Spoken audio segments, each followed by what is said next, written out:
It is an honor to open today's program and kick off this special announcement.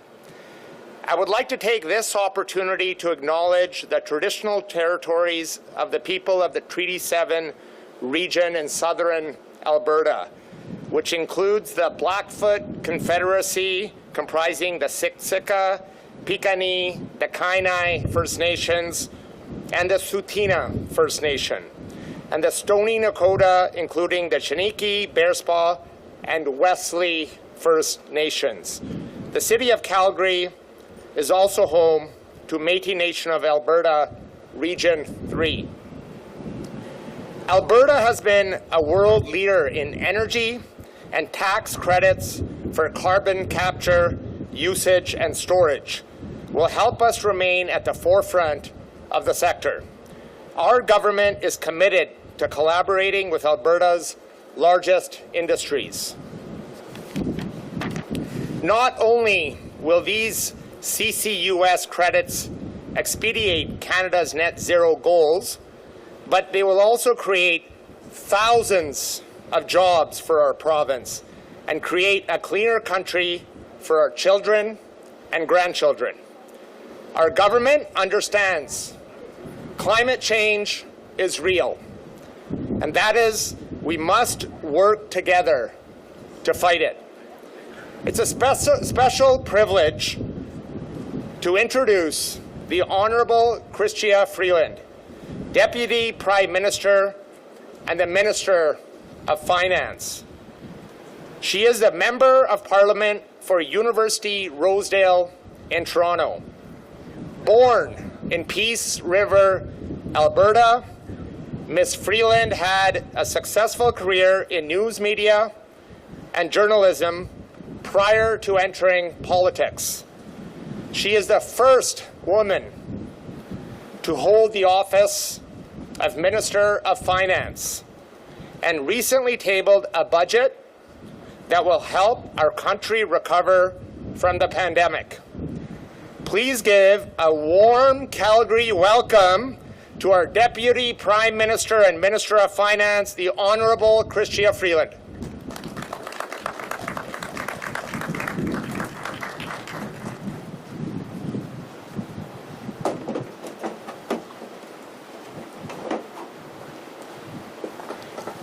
I am also not very tall, so I needed a bit of a boost. Okay, well, thank you very much, George, for that warm welcome.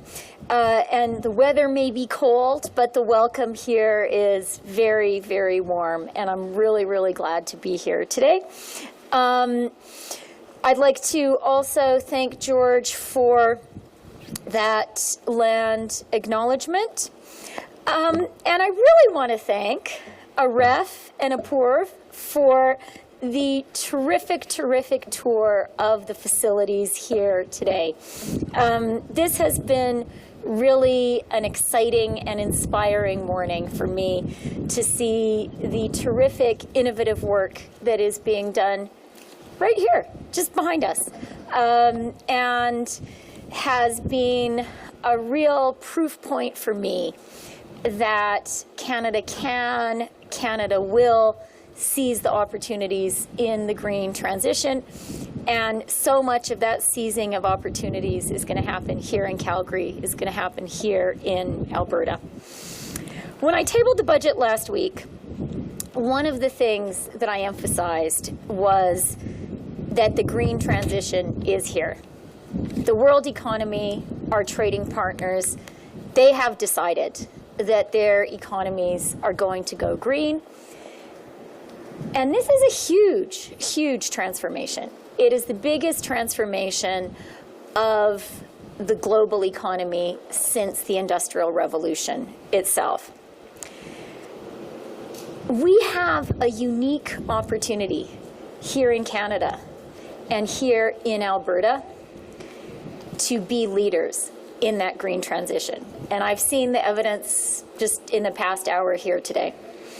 Les gouvernements et les entreprises du monde entier investissent dans les industries et les emplois de demain. Il est absolument essentiel que le Canada ne manque pas le bateau. C'est pourquoi l'un des trois principaux piliers sur lesquels nous avons mis l'accent dans notre budget est la transition verte. We launched in the budget a new Canada Growth Fund, which will help attract the billions of dollars in private capital that Canada needs to transform our economy at speed and at scale. We're investing in clean energy, and we're investing in making zero-emission vehicles more affordable and more reliable for Canadians and Canadian businesses. And a critical point in the budget tabled just a week ago was the introduction of a refundable tax credit for businesses that invest in carbon capture, utilization, and storage. And that is really going to help the amazing innovators who I met today. The CCUS tax credit will mean 60% for investment in equipment to capture CO2 in direct air capture projects, 50% for investment in equipment to capture CO2 in all other CCUS projects, and 37.5% for investment in equipment for transportation, storage, and use. Consider technologies like pulling carbon out of the air or capturing it and injecting it into concrete. Those may sound futuristic. I think they do sound futuristic. But actually, that work is being done right now, here today, right here in Alberta. And CCUS is, of course, important for the oil and gas sector to reduce its emissions, but it's important for other sectors too, for steel, for cement, electricity generation. And all of these industries are so important to our economy, and they need to reduce their emissions. CCUS will help with that. Because the rates of the CCUS credit are higher for the next 7 years than they will be in the years that follow, this tax credit has a built-in incentive to encourage these businesses, investors, to invest in CCUS now. This is a use it or lose it tax credit, and we really want industry to use it, to get those emissions down, to create incentives for more development of the kinds of amazing new technologies I saw here today.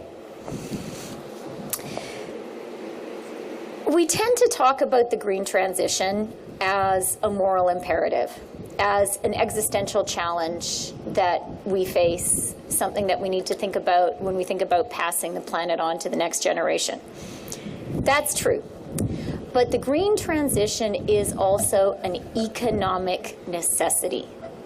This is the direction where the global economy is going, and Canada needs to go there too.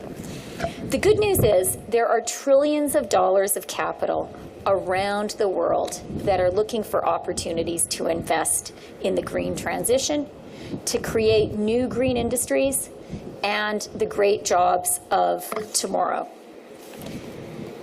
CCUS will be a really important part of that transition. And I know that by working together, industry, researchers and scientists and innovators like the great people I've met today, the provincial government, municipalities, the federal government, we can build a cleaner and stronger economy here in Alberta for generations to come. Thank you very much. Merci beaucoup.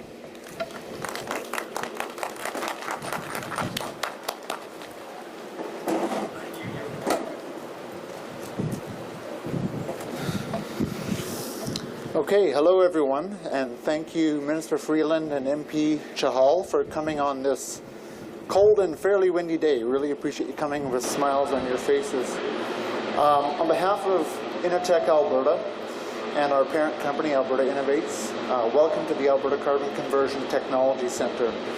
So I'm John Van Ham, and I'm the Executive Director of Sector Alignment and Business Relations with InnoTech Alberta. And I'm standing in for our CEO of Alberta Innovates, Laura Kilcrease, today. So the Alberta Carbon Conversion Technology Centre behind me here, it's a unique facility that's built to validate and to research and to demonstrate prototypes. So you mitigate the risk of scaling up technology here before you go to an actual field deployment site somewhere in industry. It's a built-in Canada asset that helps to accelerate the development of greenhouse gas emission reduction technologies that's relevant to industrial sources of emissions.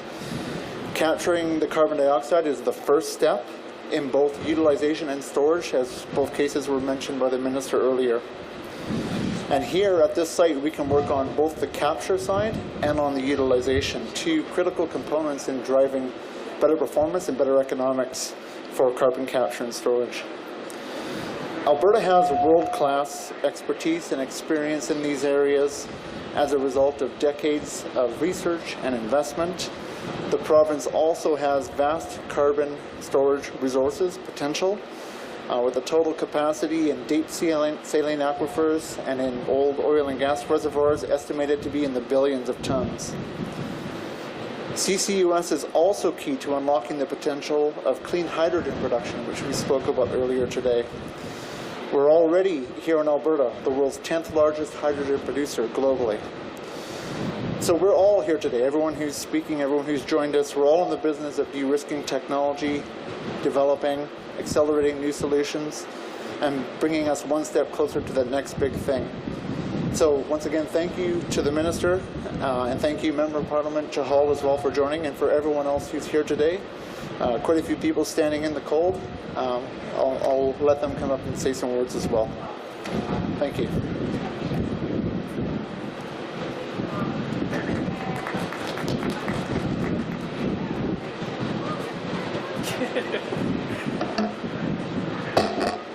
Hi everyone, my name is Apoorv Sinha. I serve as the CEO of Carbon Upcycling.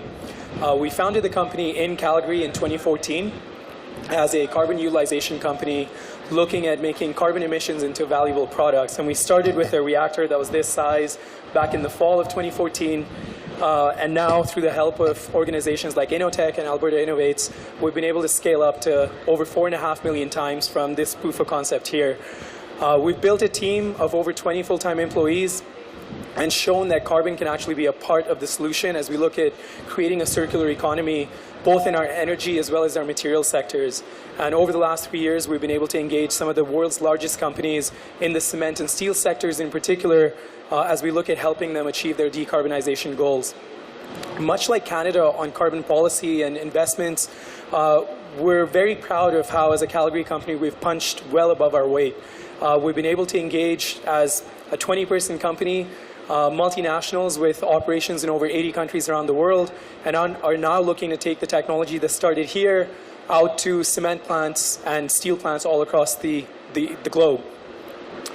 Some of the work that the Canadian government, both at the provincial and federal levels, have done with regards to creating a market push for early stage development of CCU technologies is very significant in helping accelerate the transition from the lab scale out to the scale which is industrially relevant. The types of questions that we were being asked a couple of years ago are very different to the ones we're being asked today. And we're very excited about some of the tax credits and other incentives that are being discussed at the moment, and think that that, coupled with market pull, where the government can also take the massive procurement power that it has to further ensure that the entire supply chain of these materials and the carbon economy is de-risked, is an area of great opportunity and something we're very excited to promote and be a part of. So thank you so much, and thank you for all the support so far. Thank you. Cheers. Before you hit the podium, Yes. just so we get it right, Wow, okay. Apoorv Sinha, CEO of Carbon Upcycling. It's A-P-O-O-R-V, V as in Victor, and Sinha is S-I-N-H-A. All right, thank you. Okay, it's really hard to follow that when he has his prototype right here. Hello, my name is Susannah Pierce. I'm the President and Country Chair of Shell Canada. It's a pleasure to be here today. Thank you, MP Chahal, Minister Freeland, Apoorv, John. Thank you for allowing me to speak for a minute to talk about how important CCS is. And what a pleasure it is to be here today to talk about the close collaboration that we, industry, have with the Government of Canada in moving forward CCS projects. because I think we all recognize that CCS does in fact have a critical role to play. Indeed, organizations like the International Energy Agency, the IPCC, recognize the role that CCS must play in the time between now and 2030 and going forward. And as you just heard from Apoorv, the opportunity that we have to build from prototype, scale up to industrial use, huge opportunity there. The IEA, I think as many of us also know, also praised the efforts of Canada. Canada is in fact a leader in this space, and my company looks at Canada as what we call a mature regime. Why is that? Well, because we have been doing CCS. And the Quest project, which Shell has been operating for some years now, has already captured 7 million tons. So CCS is in fact a proven technology. And now what we can now do with the collaboration and the leadership that Minister Freeland has shown is go further. We can use the incentive tax credit. We can use the collaboration with government and with industry to do more, and we must do more. Shell is very proud to be a part of a consortium, including Suncor and ATCO, that is advancing another CCS project. And we are also proud to be one of the recipients of the Poor Space from Alberta.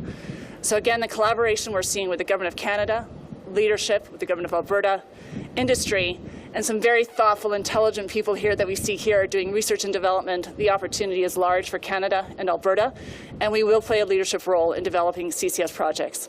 Thank you.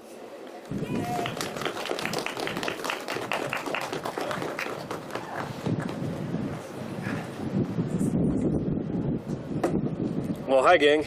I guess I get the privilege of going last, which is also a burden because I have the most hypothermia. So if my remarks don't make sense, it's just the body core temperature approaching zero. Anyways, my name's Jeff Holmes. I'm here from Carbon Engineering, and we represent a bit of a different facet of the carbon capture, utilization, and storage industry. We're a small technology developer. So like Apoorv and his team, we were founded here in Canada. We've since grown to 150 people, and we've grown into becoming one of the world's leading providers of what's known as direct air capture technology. So this technology allows us to absorb CO2 directly back out of the Earth's atmosphere and then provide it for storage in underground geology or conversion into clean burning fuels. The latest IPCC report says that doing large-scale carbon dioxide removal from the atmosphere is now unavoidable. So we need to get going, and we need to get going fast. We're working with project development partners. There's one named 1.5 in the United States. There's another named Huron Clean Energy here in Canada, and we have others working in other regions of the world as well to build and execute projects that are based on our technology. What happens when those project developers go out to the market is they encounter investors and lenders who don't yet understand the carbon regulations that we have in place and who don't yet understand the laws that are going to make these facilities economic and viable. So by providing an investment tax credit and by providing the most value in this decade, in the 2020s, the Government of Canada is now sending a signal to all those investors and lenders that the time to act is now. And we need to get going, we need to get projects in the ground, and we need to reach our climate targets. So I'll just say as one additional note on this measure, the discussions around this investment tax credit started about 2 years ago. So to see a measure like this go from an idea in somebody's mind to enacted law in 2 years' time is actually really fast, and has been a real pleasure to be a part of. We at Carbon Engineering acted as part of a coalition of over a dozen different members that spanned Indigenous-led development companies, to NGOs and think tanks, to cement companies, to technology providers like ourselves. And we spoke with a unified voice to the government, highlighting the ways that this investment tax credit would let us do business and bring Canada's emissions down. So my thanks are to Minister Freeland and everybody at Finance Canada who worked on this, everybody who's hosting us here today, and we're eager to get to work. Thank you. Okay, thanks so much. We'll now take questions from media. One question, one follow-up. And I just ask that you state your name and outlet before going, please. First question, would you like to go ahead? And I think people other than me are available to answer questions too, right? Guys, don't leave yet. They might want to, yeah, exactly, yeah. Okay. Hi there, Michael King, Global News. You're speaking of the budget. We've been speaking with small businesses. They appreciate the lower tax rate that was announced, but they say that it doesn't go far enough. They're still dealing with high costs, rising debt, and COVID-specific supports have dried up. What do you say to small businesses that feel that the government has forgotten that COVID continues for them? Well, I would say a couple of things. First of all, it is important for us to recognize how hard small businesses across the country have been working to get through COVID and to get through the COVID recession, and how effective they have been. You know, the latest jobs numbers for Canada showed that our employment rate is now 115% higher than it was before COVID first hit. And that was not a foregone conclusion we would get there. In the US, the level is just 93%. Our unemployment rate is 5.3%. That is the lowest in 5 decades. Actually, it's the lowest since comparable data started to be collected in 1976. GDP has not only fully recovered from the COVID recession, but is in fact about 1.2% above where we were when COVID hit. So the Canadian economy has come roaring back. When it comes to support for small business, there is still specific support in place for the hardest hit industries until May 7th. So there's still some runway there. We recognized when we put those measures in place that tourism and hospitality would face particular challenges. And as you mentioned in your question, we really recognize that the tax treatment of small businesses actually discourages small businesses from getting bigger. And so we made a really significant change in that rate to create a more gentle slope. I do also want to say that an important thing for me in this budget was to chart a fiscally responsible course. And to do that, I had to be very clear that the period of extraordinary spending to get through COVID, that was essential.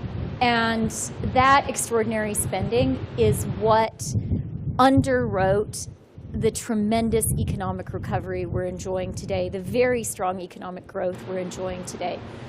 But it was really important for me to be clear with Canadians that that was emergency spending for a specific emergency period, and that that period is over. And it is. On the war in Ukraine, 50 days in now, your concerns as this continues to be drawn out, and will you go a step further than saying we can consider saying that this is a genocide? Thank you for the question. And being here home in Alberta, I thought people might want to talk about Ukraine. I spoke with the Ukrainian finance minister this morning, just before coming out here. Our government is very, very involved in supporting Ukraine. And look, being here at home, it's a moment for me to take pride in Canada's Ukrainian-Canadian community and in all of its huge contributions. But I also really want to emphasize that Canada's support for Ukraine is about our national interest. Our government recognizes that what is happening in Ukraine is a fight between democracy and dictatorship. And frankly, we are really lucky that the Ukrainians are prepared so bravely to fight that fight for us, that they are prepared to stand there and die in this fight. They're doing a really good job. I was really glad in the budget to be able to put forward $500 million for weapons for them now, because that is what they need, and an additional $1 billion of credit support to help stabilize their economy, because it's hard to run an economy when you're being bombed. Now, on the question of war crimes have been committed in Ukraine. They are being committed in Ukraine. The evidence that we've seen in Bucha and other parts of Ukraine that have been under Russian occupation is absolutely horrifying. And I do want to take a moment to underscore that one of the things that is happening is the systematic rape of Ukrainian women and children. Rape is being used as a weapon in this war, and I want the women of Ukraine to know that we see them, we are not going to forget, and we will work with Ukraine and with our democratic allies around the world to bring the perpetrators to justice. There was also a very chilling document that was published about 10 days ago on an official Russian news site, RIA Novosti, that effectively laid out a plan for genocide in Ukraine, that called for the suffering, the punishment of people who chose, in the view of this document, wrongly and mistakenly to describe themselves as Ukrainian, that called for the word Ukraine to be erased. So I think when you take all of that together, it is quite right for people like President Biden, like Prime Minister Trudeau, to be using the word genocide.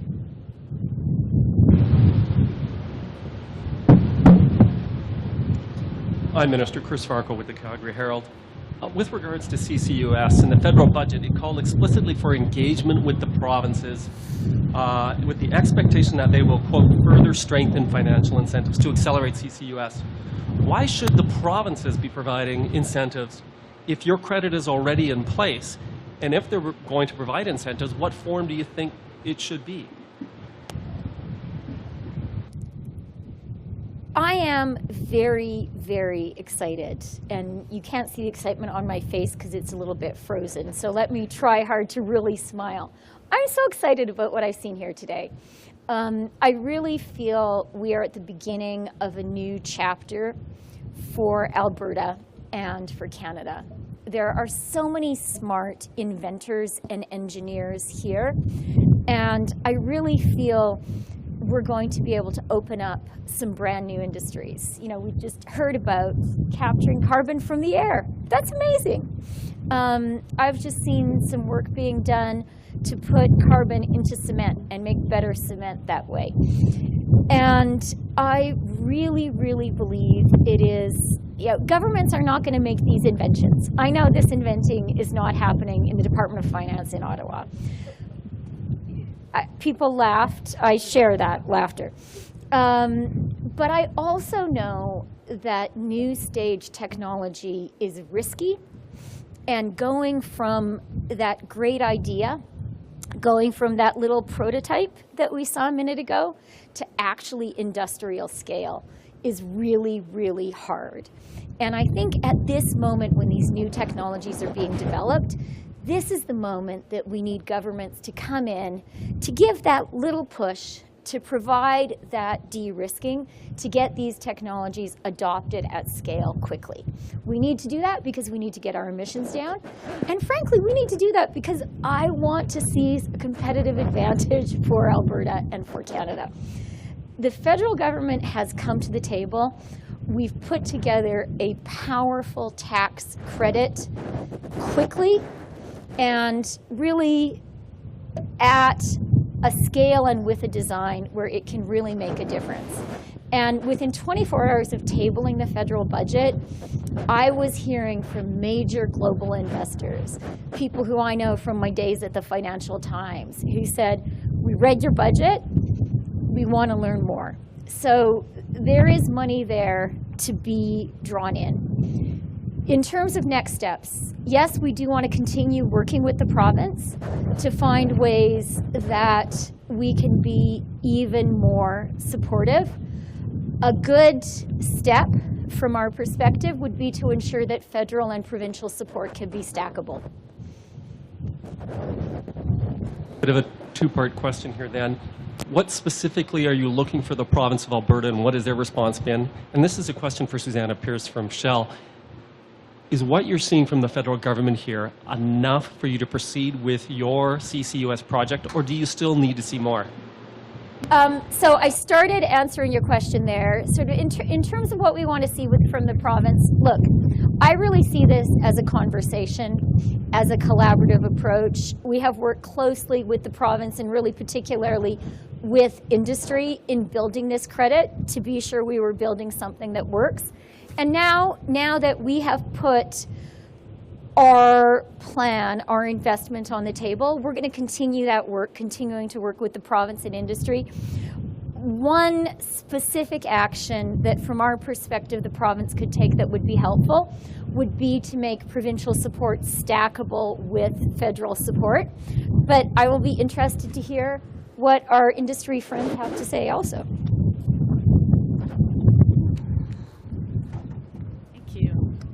Hopefully you can hear me. My mouth is frozen too. Indeed, so I think what the minister said, it is about how does the province and the federal government work together and the extent to which there's stackable opportunities from incentive structure. That certainly helps. This is about removing uncertainty from existing carbon tax as well as clean fuels regulations. The more uncertainty removed we have, including through fiscal measures, it helps. But clearly we also have to work with the province of Alberta in moving forward with our pore space negotiations, so that's really important. But at the end of the day, it is a joint collaboration, federal, provincial government, ourselves as industry, and certainly with Indigenous partners and communities as well. But hey, I think this is a really important step forward. We saw from the minister in the budget, and now it's going together and collaborating across governments. Thank you. Yeah. I can hardly talk. Susannah Pierce, S-U-S-A-N-N-A-H. P-I-E-R-C-E. President, Country Chair, Shell Canada. Thank you. Your editor is going to be great.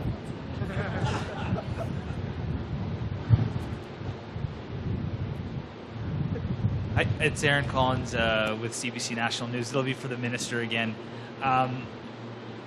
Let you get back up there. Sorry about the cold. The Court of Queen's Bench in New Brunswick has ruled that Lieutenant Governor Brenda Murphy's nomination is unconstitutional and doesn't respect that province's bilingual, the bilingual nature of the province. We're curious if your government is going to rescind that nomination. Well, that is not a ruling that I'm aware of. So I will leave it to my colleague David Lametti to comment.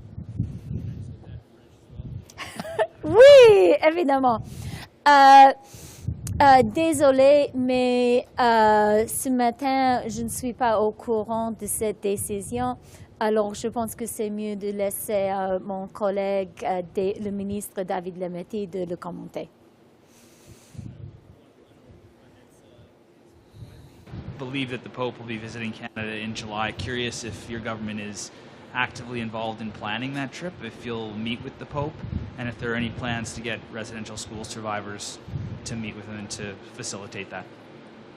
Yeah, thank you for the question. I do think that reconciliation is one of the most important, parts of work, one of the most important efforts that all Canadians need to be engaged in right now, that the federal government is very necessarily focused on too. I think as a country, it's very important for us to recognize the grave harm that was done by residential schools and to work to heal those wounds, and that's why there were significant investments to do that in the budget. The meeting in Rome very recently between Indigenous peoples and the Pope was important, and I think all Canadians are very hopeful that further next steps will be taken. I do think the leaders need to be Indigenous people, But of course, this is a process that the government of Canada supports very much. Thanks. Thank you for taking my question, Deputy Prime Minister. My name is Megan Podkins. I'm with the Financial Post. Chris Farco asked my question about CCUS, so if I can get you to respond to, 2 days ago we had Senator Joe Manchin in Alberta talking about Canadian energy, and he brought up the fact that he believed it was a mistake to abandon KXL, and he talked also about the desirability of rebranding or rerouting a similar project. What's your view on that? Look, our government has been very clear that we support KXL. I think it was a mistake to not move forward with KXL. And following the Russian invasion of Ukraine, I raised this with my counterpart, Janet Yellen, the U.S. Secretary of the Treasury, in a conversation about U.S. and global energy security. And I pointed out that one way that the United States could enhance its own energy security is to get KXL built. And on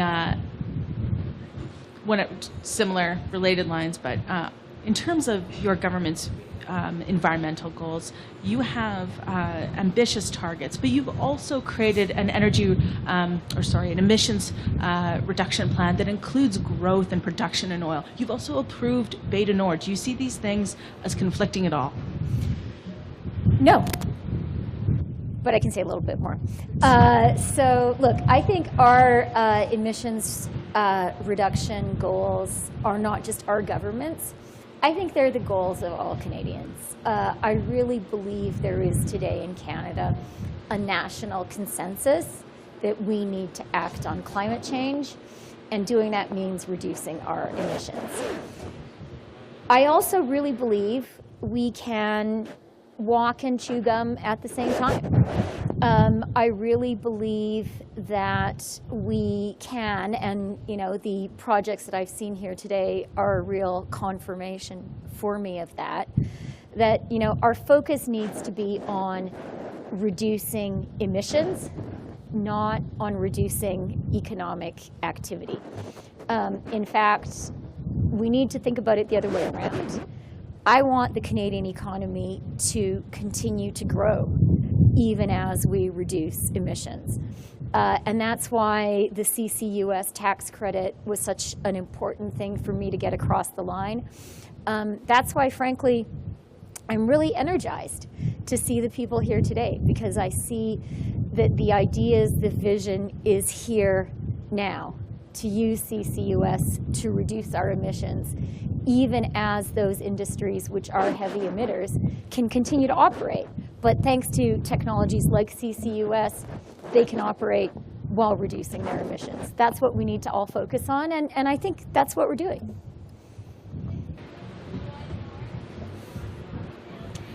Bonjour, Mme Freeland, Charlotte Dumoulin de Radio-Canada. J'aimerais connaître en français votre position sur l'utilisation du mot génocide pour décrire ce qui se passe en Ukraine. Et à partir du moment où on utilise un mot comme ça, est-ce que ça peut venir changer la stratégie du Canada? Merci pour la question. Ce qui se passe aujourd'hui en Ukraine, ce qui fait l'occupation russe, c'est vraiment horrible. On voit qu'il y a des crimes de guerre. Et comme le président Zelensky a dit, c'est très important d'utiliser les mots justes. C'est très important de reconnaître ce qui se passe. Quand on voit les crimes à Butcha, par exemple, quand on voit les crimes sexuels contre les femmes, les jeunes filles en Ukraine, je pense que, comme le président Biden a dit, comme le Premier ministre Trudeau a dit, c'est approprié d'utiliser le mot génocide. Il y a évidemment un aspect judiciaire complètement légal et c'est pour les avocats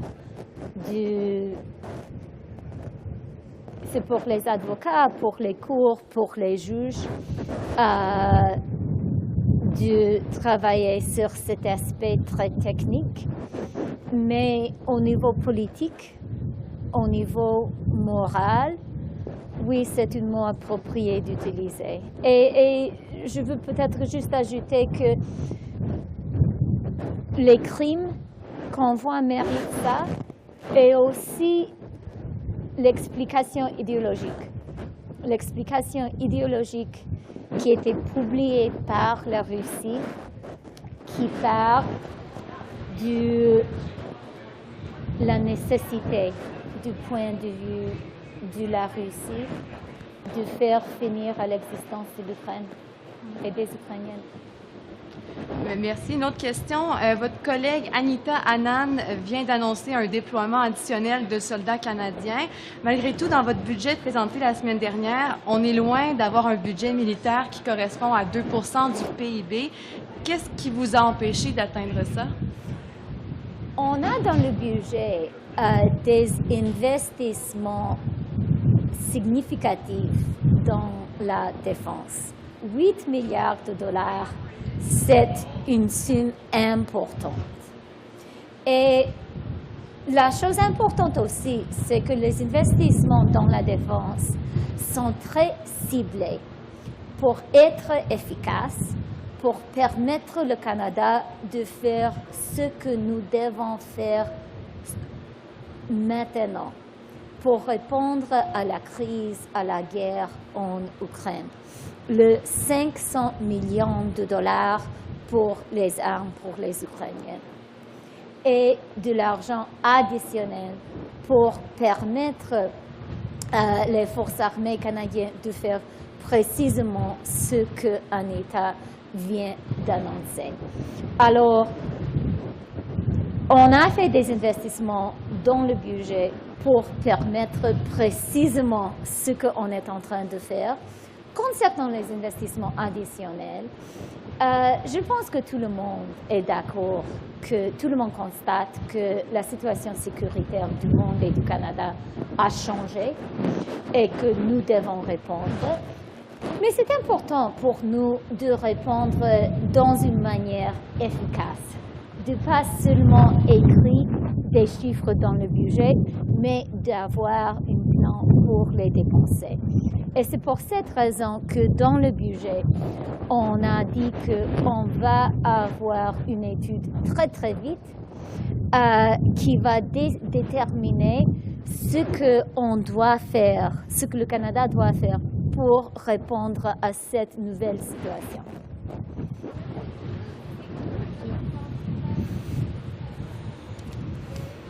Okay, merci beaucoup. Thanks everyone. Let's all go warm up now. I wish we had some hot chocolate here. Okay, bye.